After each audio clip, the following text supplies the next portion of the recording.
Hello, I'm Ellen Horan, President and CEO of the Greater Reading Chamber of Commerce and Industry, and I'm here for this week's Member Spotlight with Dave Zerbe, who is owner of Dave Zerbe Photography. Welcome, Dave.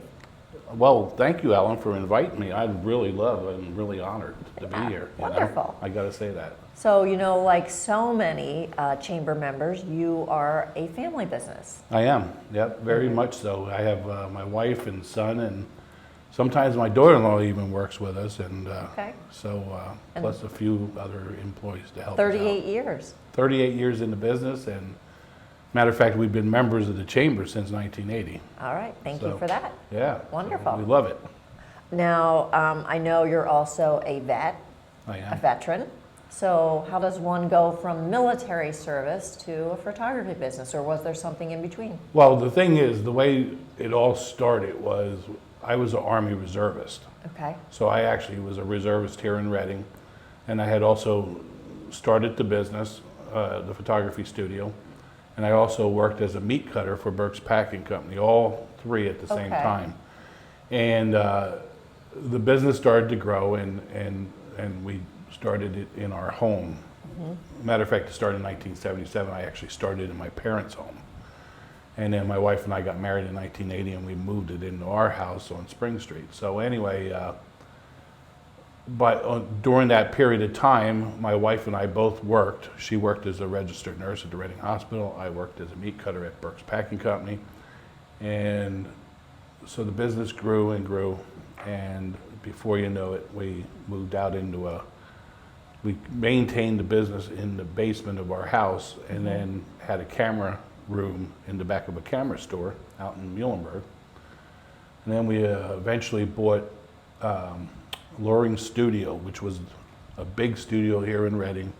For 65 years, we bought them out, and we took over their existing property.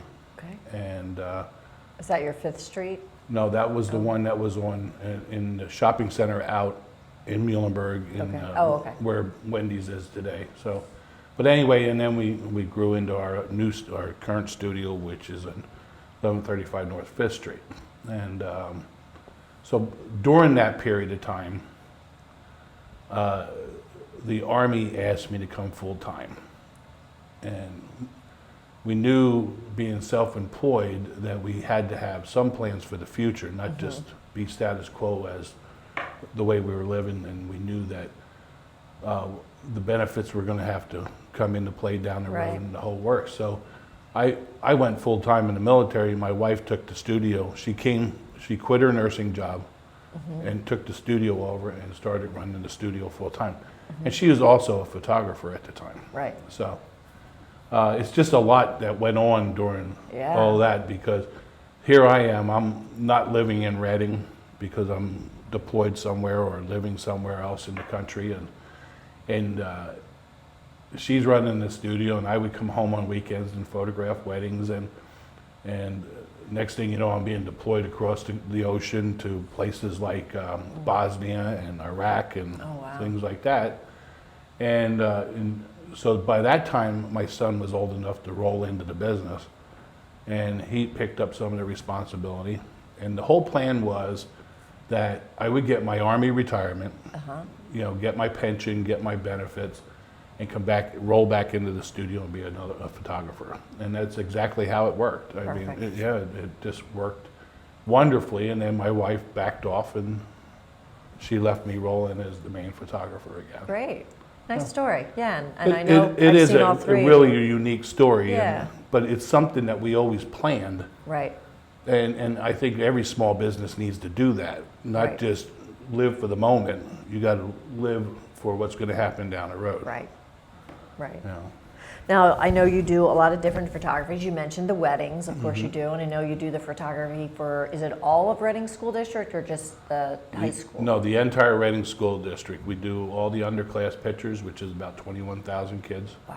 And then we do the senior high school and take all their photographs. And we also do the middle schools, and and we do all their sports for their yearbook and just everything. Right.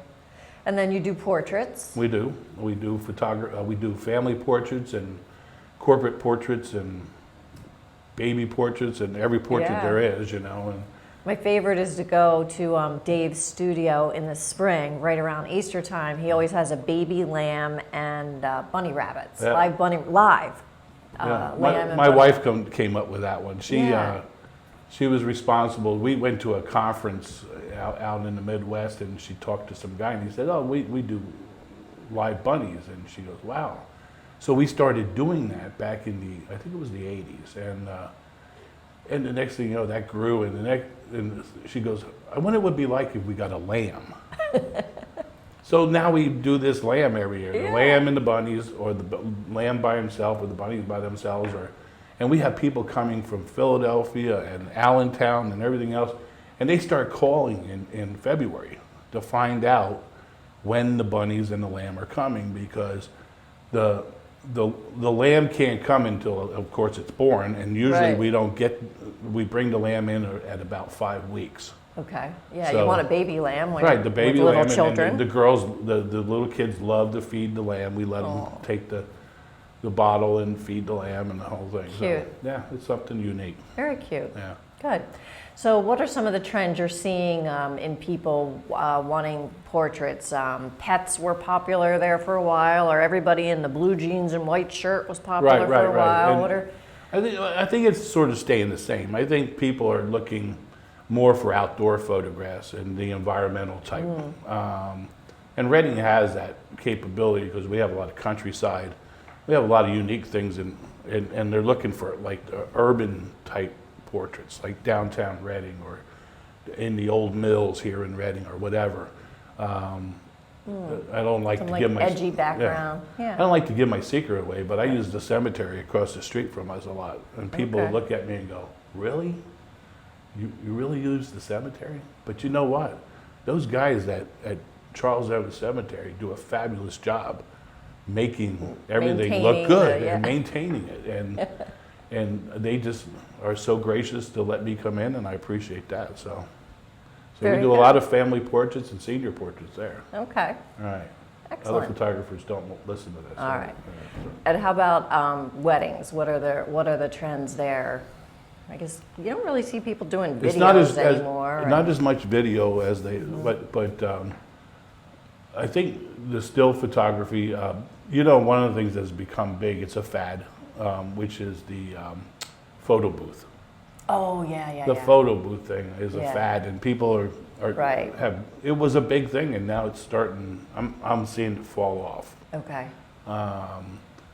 But weddings are traditional, and some people, the old traditional church wedding has somewhat fell away. It's more location, like Okay. you'll go out to the Green Valley Country Club and have the wedding right there on the spot, and And the reception. and everything. The bride gets dressed there, so everything is Okay. in one location. So they're getting away from the traditional church wedding. No, Interesting. which I had one this weekend, a traditional church wedding. Yeah. So. Good. Okay, now with your business owner hat on, what are some of the biggest challenges of running a family business? Well, Or small business? yeah, as far as small business, maintaining, good people, you have to have, and we don't employ a whole lot. I mean, we have a couple girls that work for us, and then making sure that our business is like 60% Hispanic. So I have to make sure I have a Spanish-speaking person, which is very important, and because Reading School District is Sure, that makes predominantly sense. Hispanic. So, but so you got to make sure you have that person that can talk to them. Unfortunately, I can't talk Spanish, but I always wanted to try. But I can't talk English half the time. But that's one challenge. Making sure that you're doing the right things. Because equipment costs money, and we try to maintain our equipment, and we try to have good equipment because you don't want to go out there and shoot a wedding with cheap stuff, and get bad quality photographs and the whole works. But those are some of the taxes, things that are taking place in Harrisburg, and like right now. I mean, when the budget isn't passed, I mean, people aren't getting their money, so people aren't Right. spending money, so that's hurting the small businesses Right. around Reading. So that's one of the challenges. We don't have a whole lot of challenges like right now, because we all have our own little part. Right. My wife does the finances, and she does a very good job at that. And I was just telling some people outside that Chad runs our son Chad runs the lab, and Okay. and we're probably the largest studio in Reading because of the fact that we have a big studio. We're very diversified, and we also have our own lab. We do our own framing, and we're not afraid to take on that small customer, just like we're not afraid to take on the big customer. Right. So those small customers, people go, oh, I ain't gonna go out my studio for under $2,000.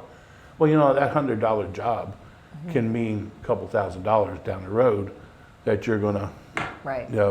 so you gotta do that, Right. Those are the things that you do. And one of the biggest things is, and I'm gonna blow the horn for the chamber, is since I've been involved with the chamber and doing networking events and all that, and just taking the photographs, I mean, I've gotten to know a lot of people, and our business has really increased from Nice. it. I'm glad to hear that, Dave. Yeah, it has, and I 'Cause I mean, know you do a lot for us. and I appreciate that, but it works both ways. It's a win-win situation. So, but I've gotten to know a lot of people around Reading that I would have never have known if it wouldn't have been for the chamber, because you guys.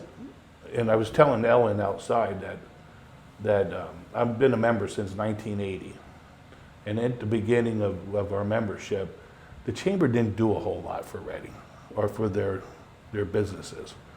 And when I came back from the Army in 2004 to be stationed here in Reading, that's when I seen things starting to grow and the chamber doing a whole lot. And I tell you what, it's just amazing the amount of stuff that the chamber does for the businesses here in Reading. So I know I'm not here to talk about the chamber, but you got you gotta do what you gotta do. You have to. You do. You have to bring that into it, because that's the part of the big picture. Yeah. Well, thank you. Yeah. We appreciate all that you do for us, and I know you do a lot, and you're the type of person that utilizes their membership, so I'm glad that you see the return. And on you it. have to. So, You- and also, thank you for all the support that you do for downtown Reading as well. Yes, I love Reading. Reading is good. I grew up in Reading, and I love Reading, so Good. Thank you, Dave. thank you.